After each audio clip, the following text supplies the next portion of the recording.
I saw a video the other day that the minute I saw it, I thought that is perhaps the best description of our culture and a lot of times my life that I've ever seen in 1 minute. And so I thought my church has to see this. So watch this 1 minute video and see if it resonates with you as well.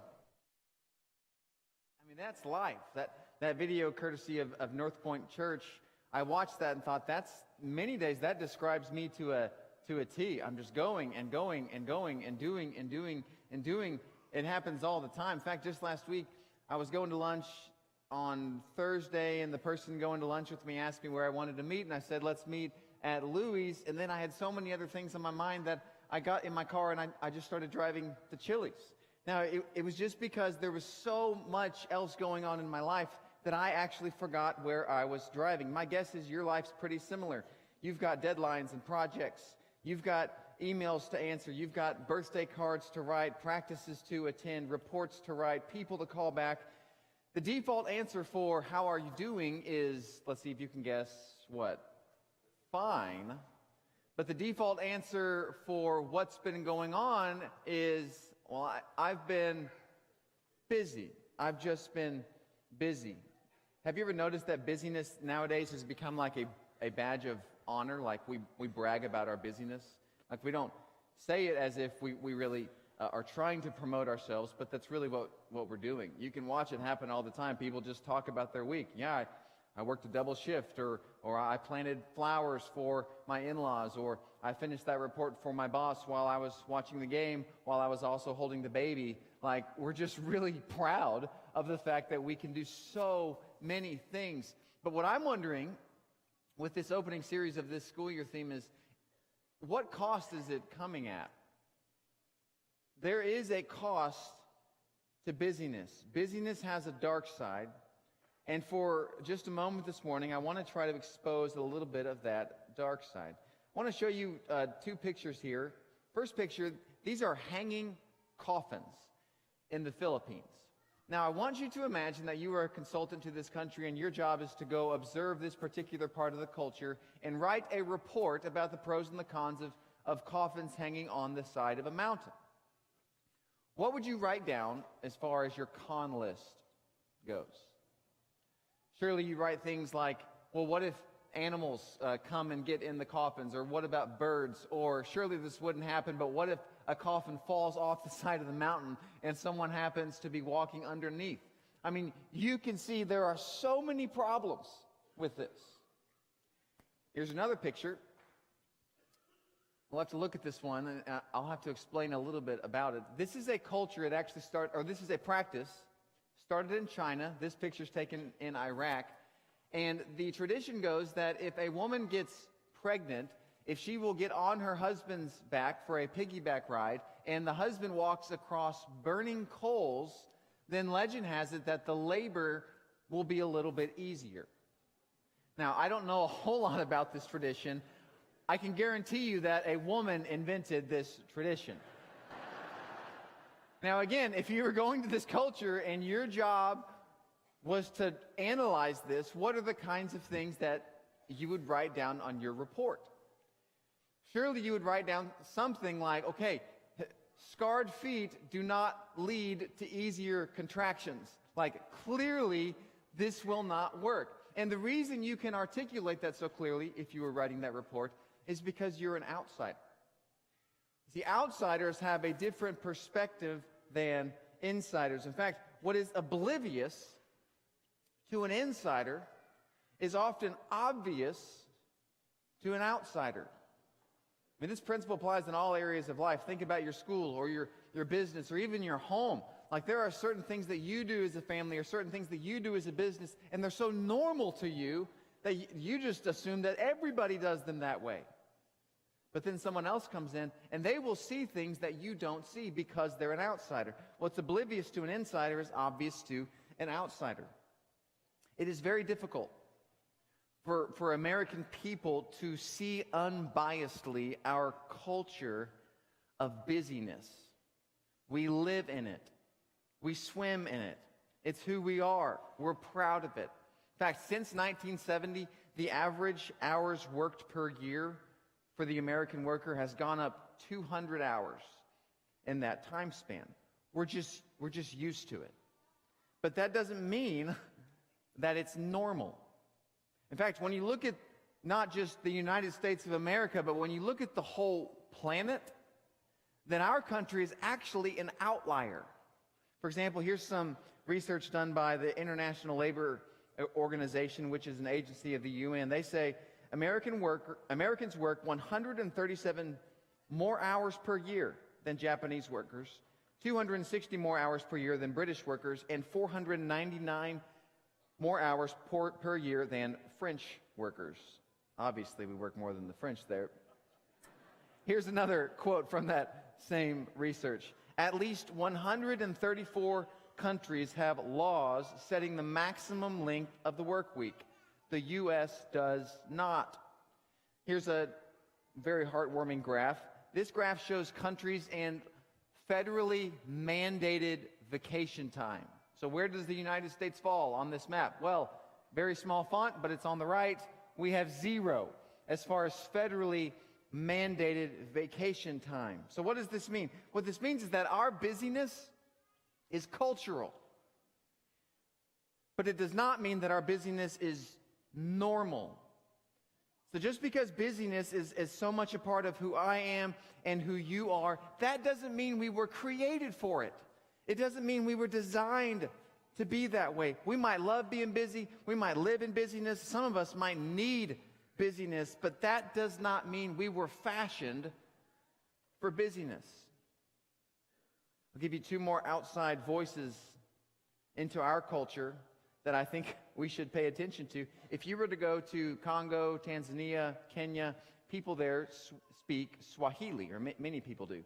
There's a word in Swahili, mazungu, and this word, you can put this on the screen, it's the word they have for Westerner. Now, guess what the actual definition of the word is in their culture? It means one who spins around in the same spot. So we as Americans might see busyness as a virtue, and we might say, look at our progress, and look at our productivity, and look at the money that we generate, and look at our economy, look at the lives that we lead, and the homes that we own. But there's an entire culture of people across the planet that has pinned us down. And they say, you're spinning around the same way that a dog does when they chase their tail. So we might think of our busyness as something that makes us worthy, but the world looks at it and they say, well, we think it makes you look silly. Here's one more outside voice. In China, they have a character for busyness, so their language works differently. They don't have phonetic letters that make sounds. They have images or they have characters which refer to images or ideas. So what you see on the screen is their letter or character for busyness. It's a combination of 2 Chinese words. On the left, you have the word heart, and on the right, you have the word killing. Killing of the heart is the word for busy in that culture. Now, these are somewhat interesting, somewhat lighthearted, and kind of funny, but here's what's real. You know what it's like to go through your week and to be sitting in your house or apartment on Saturday night and you feel exhausted because you haven't had the real rest that you know you need. And you know what it's like to wake up one day and realize that you don't have a relationship with your teenager because you've been working so much. And you also know what it's like, my guess, is to be on vacation somewhere. Maybe you're sitting by a beach in one of the prettiest places in the world, and all you can think about is the email that you forgot to send. You know what that's like. And you also know what it's like to try to rest for a while, only to find that it wasn't truly restful. Maybe you've watched something for hours on end, thinking you would feel restful at the end, but at the end, you felt completely unsatisfied. See, we've got a problem. And not only do other cultures in the world have a word for our busyness, more importantly so, God has a word for our busyness. And in the next few weeks, what I want to do is delve into some extremely important passages from the Bible about the relationship between rest and work. And I hope in the next few weeks to help us uncover how we might live a healthier rhythm of life. So to begin with, I want to look at a story from John chapter 5, which on the surface has nothing to do with busyness, but there's a principle within this story that I think can be really helpful for us all. So John chapter 5, Jesus encounters this suffering man. Verse 1 says this: "Sometime later, Jesus went up to Jerusalem for one of the Jewish festivals. Now there in Jerusalem, near the sheep gate, is a pool which in Aramaic is called Bethesda, which is surrounded by 5 covered colonnades." They've actually found these covered colonnades about 60 years ago in Israel, and you can actually go see them. Verse 3, "Here a great number of disabled people used to lie, the blind, the lame, and the paralyzed."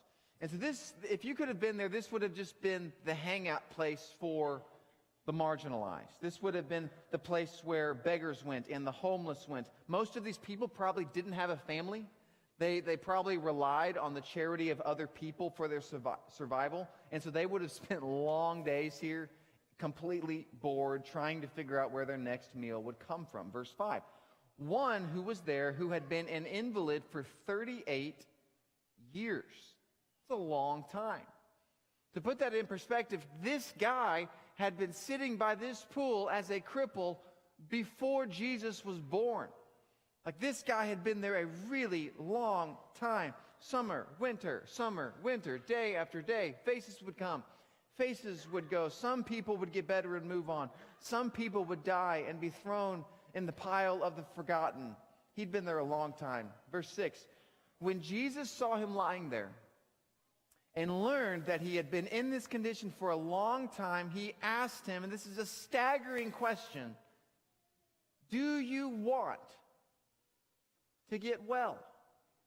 What a weird question. Like, you might have learned as a kid from your teachers, well, there's no such thing as a bad question. That is not true. If you walk up to a woman and ask her, "How far along are you?" and she replies, "I'm not pregnant," that means that was a really bad question. Like, there are such things as bad questions. And at surface glance, when you see Jesus walking up to a guy who's been sick for 38 years and ask him, "Do you want to get well?" it seems like a bad question. Well, maybe there's more going on than we might think. On the one hand, this guy is sick. He hasn't been able to walk for a really long time. On the other hand, think about what the advantages would be for being lame. You'd never have to worry about the expectations of other people. You'd never have to be accountable to anybody. You'd never have to work. You'd never have to do the hard work of marriage. He got to sit there day in and day out and benefit from the generosity of other people. And my guess is there was some good that came from that. My guess is, as I try to think more and more about this person and his life and what he's thinking, my guess is that he's not just afflicted. I think he's addicted. He is addicted to his affliction. Part of him likes being sick. Case in point, Jesus asks him this question, which is a yes-no question. Do you want to get well? Yes or no? Here's his response. "Sir," the invalid replied, "well, I have no one to help me into the pool when the water is stirred. When I'm trying to get in, someone else goes down ahead of me." Okay, he didn't really answer Jesus' question. And again, I'm just reading what my opinion is into the text. I call that an excuse. Think about this. This guy's been there 38 years. That's just shy of 14,000 days. And you're telling me that not one time could you get into the pool. You're in the middle of the Jewish culture, and they believe in the Old Testament, which is God telling the Jews to take care of the poor.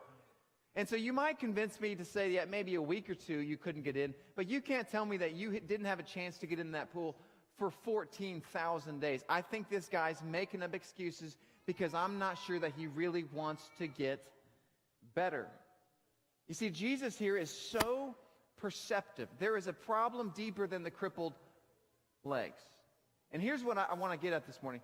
The problem beneath the problem is usually the real problem. The problem beneath the problem is usually the real problem. Most problems in life are layered. Like for this crippled guy, on the surface, it's the fact that he couldn't walk, but deep down, I think for the crippled man, it was a fear of change.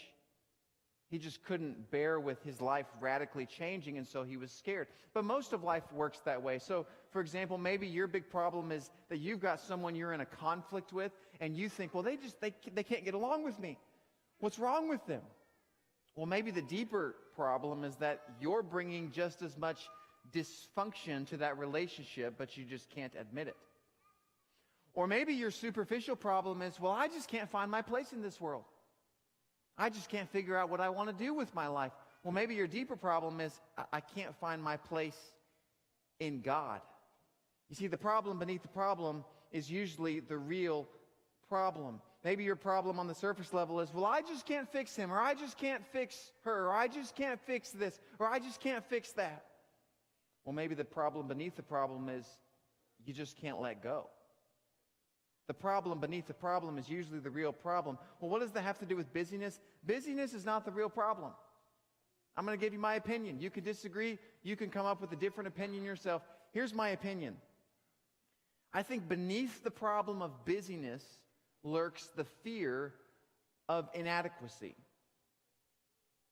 My guess is you've had a moment where you've had this voice in your head say something like, well, why aren't you working harder? And usually this voice comes around when we try to sit down and rest for a few minutes, and the voice says, what are you doing? Get up. Get off the couch. Start working. Other people are working harder than you. You can't just sit here. And I tell you that because I've heard that voice.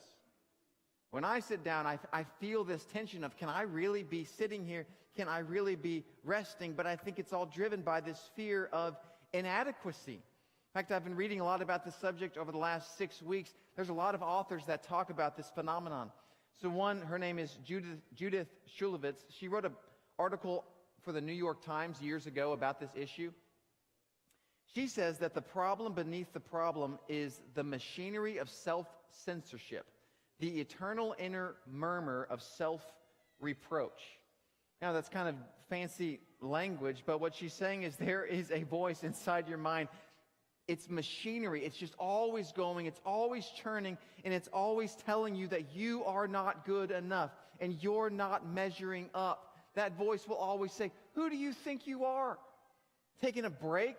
You've got so much to do. You're weak. You're pathetic. There's 1,000 things to worry about. Get up. Get busy. Here's how author Mark Buchanan describes that same voice. I love his line. What kind of time-frittering, excuse-mongering, sad sack of sluggard are you anyhow? Lolling about as if all the work is done. I think they're all getting at the same thing. Deep inside our souls, there is this fear of inadequacy. There's a voice that's always whispering, you're not good enough, and you're not safe enough, and you're not secure enough, and you're not wealthy enough, and you're not pretty enough. You're not enough. And so what do we do with that voice? Well, we don't want to hear it. I don't want to hear it. You don't want to hear it. And so we just stay busy. We drown the voice out with all the things that we have to do. If I can just keep myself going, if I can keep my calendar really full, if I can have lots of different appointments, then surely I'm an important person. But what we're really doing is we're just pushing down this fear of inadequacy, and we're just throwing all these other things in our lives, but it's still there. We think that if we can just be really active, that we won't feel inadequate. We think that if we can just be busy, that we won't feel broken. What do you think Jesus would say to our current situation? I'll tell you my theory. I think Jesus would come in and he would say the exact same thing that he said to that cripple. Do you want to get well? Do you want it? And there would be some people who could answer Jesus directly and say yes or no, and other people would just say something else, kind of like the crippled guy did. Change the subject. Do you want to get well? If you say yes to that question, then what that means is you have to acknowledge that there is a problem. If you say, yes, I want to get well, then let me tell you something. I actually think there is a better way to live life. Here's our theme verse for this year. Matthew chapter 11, Jesus says this. Let these words just sink deep into your heart this morning. Come to me, all of you who are weary and burdened, and I will give you rest. Take my yoke upon you and learn from me, for I am gentle and humble in heart. You will find rest for your souls. For my yoke is easy and my burden is light. So what's Jesus offering here? He's actually offering an alternative way to live life. It's not busy, it's not hurried, it's not frenetic. It's a gentle life, a restful life, a light life. You see, most of us, what we do is we work really hard and then we rest from our work. Jesus did the opposite. Jesus worked out of his rest. And he invited a group of people to learn how to live life that way. In fact, the most important word in this paragraph on the screen is learn.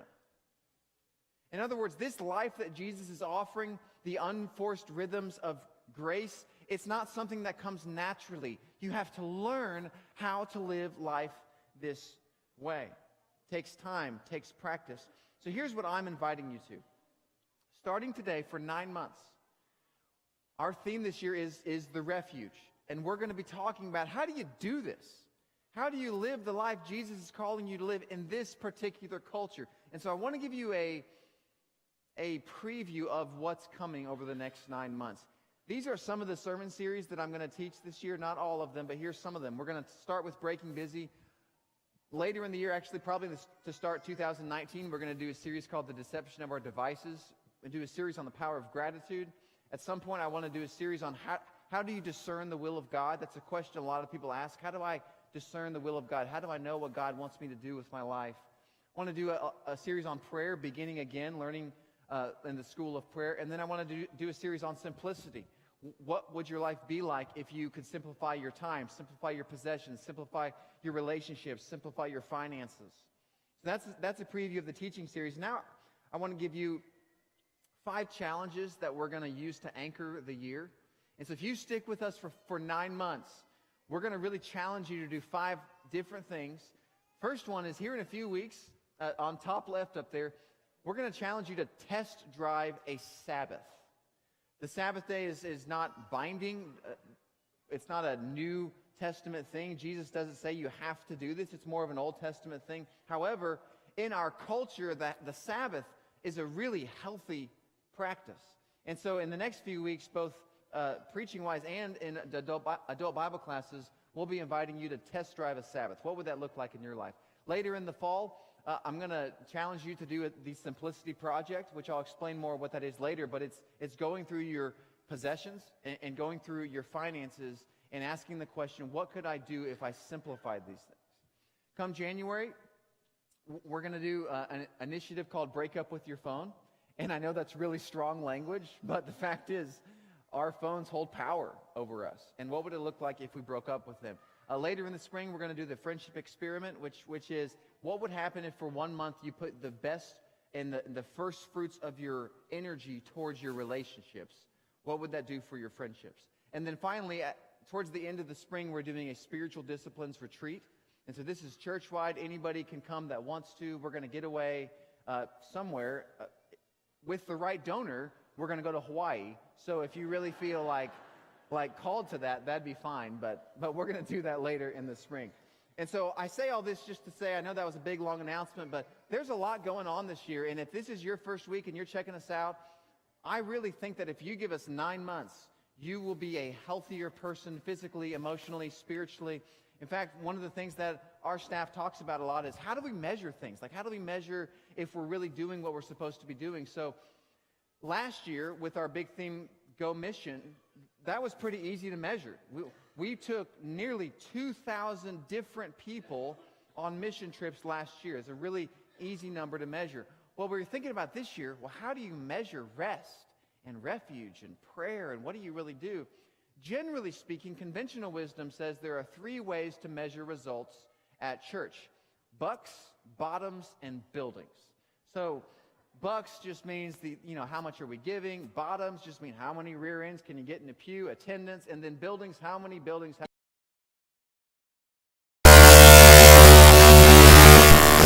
match with what we're doing this year. And so several months ago, we're sitting in a meeting, and Josh Kincaid has this idea. What if we add a fourth way to measure things? Not just bucks or bottoms or buildings. What about blood pressure? So here's what we're going to do today. There are 25 blood pressure stations set up throughout this building. And after this service is over,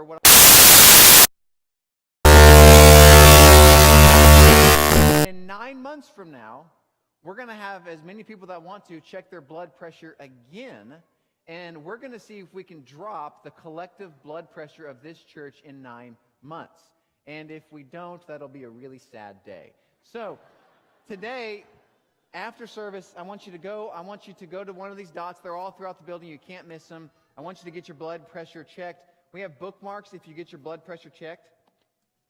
And hit one more click. On the bottom of the bookmark, it actually has blood pressure 2018 and then a space for blood pressure 2019. We want you to keep these bookmarks. On the back of the bookmark, which is not on the screen, gives you these 5 spiritual challenges again. Now, let me pause here and read this so we don't have someone sue us. Do not rely on the information provided to you today at Memorial Road Church of Christ as an alternative to medical advice from your doctor or other professional health care provider. So, you will get a disclaimer if you get your blood pressure checked. So make sure to do that before. So this is going to happen before Bible class, after Bible class, and after second service. So you'll have plenty of opportunities to get your blood pressure checked. You have to be 16 years old or older to do this. Big thanks to Alex Seamer, who has spearheaded the organizational logistics behind the scenes. Now, let me close with this thought. This opening message has introduced the depth of the problem of busyness, and it has not provided any of us hardly any direction as far as where to go with this. I want to give you one small way forward. I saw a movie that came out this year that reminded me of that inner murmur, that voice within that always says that you are not good enough. The movie is the movie Wonder. And the main character in the movie is a boy named Augie, and he's got a burned face. He's in elementary school, and all of his friends ridicule him his entire 5th grade year. He really struggles socially. So all throughout the movie, he is belittled. He's made fun of. His best friend betrays him. This voice in his head is so strong. You're ugly. No one likes you. In fact, one point in the movie, it gets to the point where the voice says, it would be better for you not to have been born. At one point in the movie, he wears an astronaut mask because he doesn't want anybody to see his face. The voice of self-reproach is so strong for this boy. At the very end of the movie, he finally listens to a different voice. So I want you to watch this last 3-minute scene of the movie. Final award this morning. So for a lot of you in the room, that internal voice, the murmur, is so strong. And it constantly tells you that you're not smart enough, and that you're not pretty enough, and that you're not productive enough, and you're not good enough. What Augie did at the end of that movie was he finally listened to a different voice. And the first step to tackling busyness is to look at the problem beneath the problem and listen to a different voice. At the very beginning of the Bible, when God creates the world, his commentary is, it is good. It's good. And for so many of us, we can look at the rest of creation and say, well, of course that's good, and of course that waterfall's good. And we can look at other people and say, well, they're good too. But we really struggle when it comes to ourselves to let the declaration of God come over us. In fact, if I put these next 2 lines on the screen, I want you to look at that second one, and I'm going to pause for just a few seconds. I want you to imagine your name.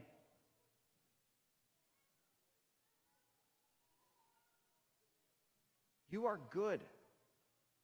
And before you ever worked a day in your life, and before you ever earned a paycheck, and before you ever got your first grade on a report card, the Almighty God declared you as His beloved. And the world tries to pull you away from that, and they try to tell you that your worth should come from what you do and what you have. But God looks at you and says, your worth comes from who you are. You are a child of God. And the first step to tackling busyness is to look inside and allow the internal voice of guilt to be overwhelmed by the eternal voice of God, who declares over you, you are good. And so we're going to sing about that love from God. And if you need the prayers of this church, you tell me about that. If you want to get baptized this morning and be immersed in this goodness and this love, then come forward as we stand and sing.